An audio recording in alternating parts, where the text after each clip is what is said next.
युजरला आपण admin access दिलेला आहे आणि जर का ग्रुपला आपण EC2 चा ऍक्सेस दिलेला आहे तरी पण जो युजर असेल तो हायेस्ट प्रायोरिटी वरती असेल आणि त्याला admin access all about IAM. Okay, याच्यामध्ये हे जे IAM आहे तर हे आपण कुठे यूज करू ऍक्सेस देण्यासाठी आणि वी मेक शुअर की ज्याला जेवढा ऍक्सेस पाहिजे ना त्याला आपण तेवढाच ऍक्सेस देतो. By because we don't want complication. आता त्याला माहिती नाही तो कुठे जाईल, काहीतरी वेगळं स्किप करेल, काहीतरी होईल. त्यापेक्षा आपण काय करतो की ज्याला जेवढा ऍक्सेस पाहिजे असतो आपण त्याला तेवढाच ऍक्सेस देतो. Okay, so this is clear काही. कोणाला याच्यामध्ये काय डाऊट आहे का? त्यांनी हात वरती करा.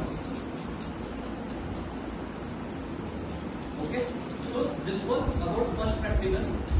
ठीक आहे, जे की होतं IAM च्या निगडीत. ओके, आता आपण जाऊ S3 वरती. ओके, आता परत कन्सोल वरती सर्च करा S3. येस, सो रूल्स असतात हे याच्यासाठी सिक्युअर सारखे थर्ड पार्टी म्हणजे रूल्स आपण